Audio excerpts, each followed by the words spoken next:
হরে কৃষ্ণ ও রাধে রাধে। প্রিয় বন্ধুগণ, আশা করি ভগবানের কৃপায় সবাই ভালো আছেন। আজকে আমি আপনাদেরকে অপরা একাদশীর ব্রত মাহাত্ম্যটি পাঠ করে শোনাব। তো সবাই আমার সাথেই থাকুন এবং মনোযোগ সহকারে ব্রত মাহাত্ম্যটি শুনুন। তো চলুন মাহাত্ম্যটি পাঠ করা শুরু করি। মহারাজ যুধিষ্ঠির শ্রীকৃষ্ণকে বললেন, হে কৃষ্ণ, জ্যৈষ্ঠ মাসের কৃষ্ণপক্ষীয় একাদশীর নাম কি এবং তার মাহাত্ম্যই বা কি? আমি শুনতে ইচ্ছা করি। আপনি অনুগ্রহ করে তা আমার নিকট বর্ণনা করুন। শ্রীকৃষ্ণ বললেন, হে মহারাজ, মানুষের মঙ্গলের জন্য আপনি খুবই ভালো প্রশ্ন করেছেন। বহু পুণ্য প্রদানকারী, মহাপাপ বিনাশকারী এবং পুত্রদানকারী এই একাদশী অপরা নামে খ্যাত। এই ব্রত পালনকারী ব্যক্তি জগতে প্রসিদ্ধি লাভ করে থাকে। ব্রহ্মহত্যা, গোহত্যা, ভ্রূণ হত্যা, পরনিন্দা, পরস্ত্রীগমন, মিথ্যা ভাষণ প্রভৃতি গুরুতর পাপ এই ব্রত পালনে নষ্ট হয়ে যায়। যারা মিথ্যা সাক্ষ্য প্রদান করে, ওজন ও মাপকাঠিতে ছলনা করে, শাস্ত্রের মিথ্যা ব্যাখ্যা প্রদান করে, জ্যোতিষের মিথ্যা গণনা এবং মিথ্যা চিকিৎসায় দুস্থ ব্যক্তিদের অর্থ অপহরণ করে, তারা সকলেই নরক যন্ত্রণা ভোগ করে। এই সমস্ত পাপী ব্যক্তিরাও যদি এই ব্রত পালন করে, তারাও ভগবানের কৃপা লাভ করে এই সমস্ত পাপ থেকে মুক্ত হয়। একজন ক্ষত্রিয় যদি স্বধর্ম পরিত্যাগ করে যুদ্ধক্ষেত্র থেকে পালিয়ে যায়, তবে সে ঘোরতর নরকগামী হয়।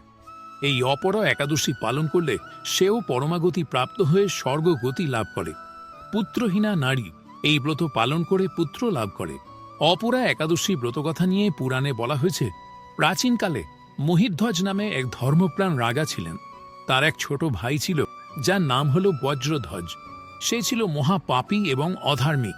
সে রাজার প্রতি খুবই ঘৃণার ভাব পোষণ করত। একদিন বজ্রধ্বজ রাতের অন্ধকারে রাজাকে হত্যা করে। এরপর রাজা মহিধ্বজের মৃতদেহকে জঙ্গলে নিয়ে গিয়ে একটি অশ্বত্থ গাছের তলায় পুঁতে দেয় তার ভাই বজ্রধ্বজ। আকস্মিক মৃত্যুর কারণে ধর্মপ্রাণ রাজা প্রেত যোনি প্রাপ্ত হন।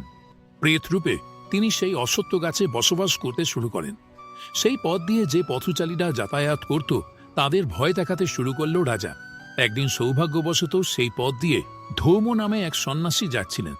তিনি গাছে একটি আত্মাকে দেখতে পান। তিনি যোগবলে সবকিছুই জানতে পারেন। তিনি রাজাকে প্রেতজনি থেকে মুক্ত করার সংকল্প নিলেন। সন্ন্যাসী তার শক্তির দ্বারা আত্মাকে নামিয়ে আনেন এবং পরলোক বিদায়ের আদেশ দেন। সৌভাগ্যবশত সেই সময় এই অপরা একাদশী তিথি ছিল। আত্মাকে স্বস্তি দিতে ঋষি অপরা একাদশী ব্রত পালন করেন এবং সেই উপবাস থেকে প্রাপ্ত পুণ্য ফল তিনি আত্মার উদ্দেশ্যে নিবেদন করে দেন। এই পুণ্যের প্রভাবে রাজা প্রেতজনি থেকে মুক্ত হন এবং দিব্য দেহ ধারণ করে স্বর্গে গমন করেন।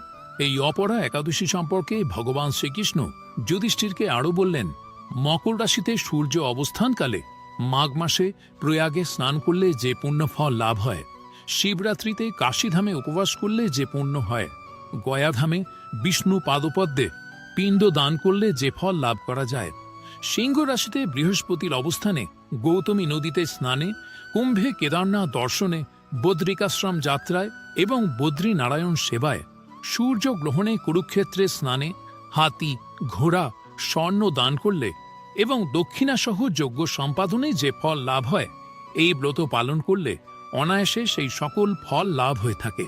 এই অপরা একাদশী ব্রত হল পাপরূপ বৃক্ষের কুঠার স্বরূপ, পাপরূপ কাষ্ঠের দাবাগ্নির মতো, পাপরূপ অন্ধকারে সূর্য সদৃশ এবং পাপরূপ হস্তির সিংহ স্বরূপ। এই ব্রত পালন না করে যে ব্যক্তি জীবন ধারণ করে, জলে বুদবুদের মতোই তাদের জন্ম মৃত্যুই কেবল সার হয়।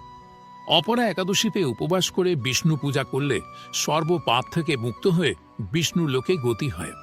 এই ব্রতকথা পাঠ ও শ্রবণ করলে সহস্র গোদানের পূর্ণ ফল লাভ হয়। ব্রহ্মাণ্ড পুরাণে এই ব্রত মাহাত্ম্য বর্ণনা করা হয়েছে। ভগবান শ্রীকৃষ্ণ এই বলিয়া এই অপরা একাদশী ব্রতকথাটি সম্পন্ন করলেন। প্রিয় বন্ধুগণ, এই ছিল সম্পূর্ণ ব্রত মাহাত্ম্য। তো দেখা হচ্ছে আবার অন্য কোনো ভিডিওতে। ততদিন পর্যন্ত ভালো থাকবেন ও নিজের যত্ন নেবেন। আর হ্যাঁ, অবশ্যই চ্যানেলটি সাবস্ক্রাইব করে রাখবেন।